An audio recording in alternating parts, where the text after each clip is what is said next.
Thank you so much for watching Landumc Goes There. Please subscribe and hit the like button and the bell notification button. One Day at a Time is a television sitcom that aired on CBS from December of 1975 to May of 1984. It starred Bonnie Franklin as a divorced mother raising two teenage daughters, played by Mackenzie Phillips and Valerie Bertinelli.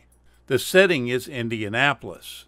The show was created by Whitney Blake and Alan Mannings, a husband and wife writing duo who had both been actors in the 1950s and 1960s.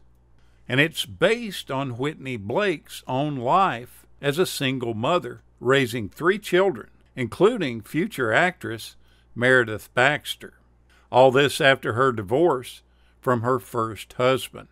The overview of the show is that divorced mother Ann Romano moves herself and her teenage daughters, rebellious Julie and the wisecracking Barbara, from their home in Logansport, Indiana, to Indianapolis.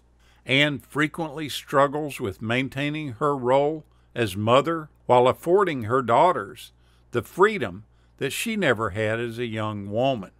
Dwayne Snyder, the building superintendent, provides usually unwanted advice to the tenants, especially Ann. Ann dates a divorce lawyer named David Kane, and they become engaged. But on their wedding day, David tells her that he wants kids. Ann does not, so they end up calling the wedding off.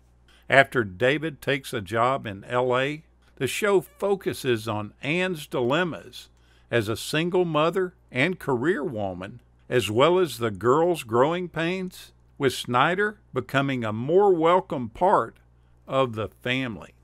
There were two pilots done for the show.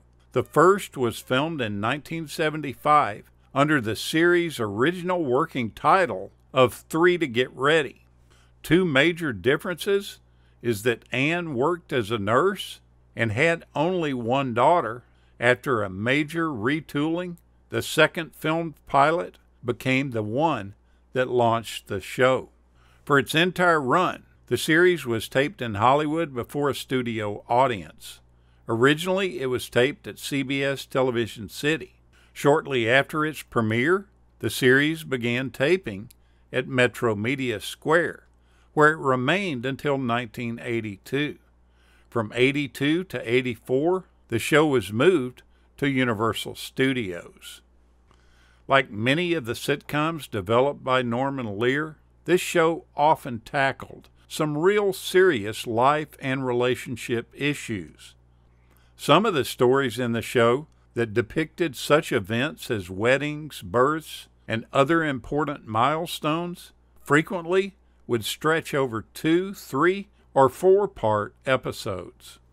There's a couple of key characters that went missing during the show. Richard Masur played attorney David Kane, the love interest of the newly divorced Ann in the very first season. But this actor realized after just a half a dozen episodes that his character was being painted into a corner. He was becoming a one-note character, and the actor became further frustrated when Lear insisted that David and Ann's romance was being held back. It was made perfectly clear via the scripts that they had done nothing more than hold hands or occasionally kiss. This frustrated him, so he told them to write him off the show. Lear told him that he would, but he really didn't want to. The actor told him, "Yes, you do, Norman. You don't want me on this show, so write me off."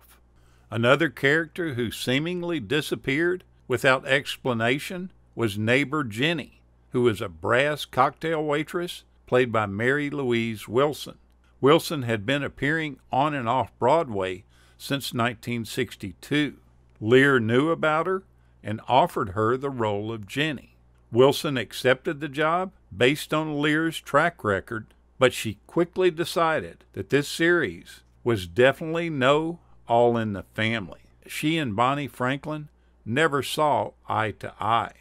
She pled her case to Lear and was released from her contract at the end of season 2. Pat Harrington Jr., the guy that played Snyder, had a really impressive television pedigree when he was hired to play the role of the apartment building superintendent. He took his new gig very seriously, and he grew a Clark Gable-style mustache, and he also decided just a half hour before taping the first episode that something was missing from his character's wardrobe.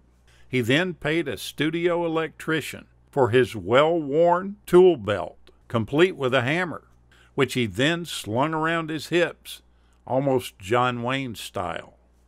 Valerie Bertinelli was a big hit on this show. The fans loved her, and the studio had trouble keeping up with her fan mail. When she was cast as the youngest daughter, Barbara, she definitely became the breakout star of the series after just one season.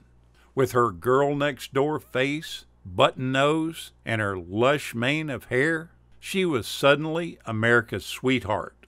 Interestingly enough, even though she was featured in almost every teen fan magazine of that era, not to mention some People magazine covers, Valerie confesses in her autobiography that for many years she felt very unattractive when compared to co-star Mackenzie Phillips.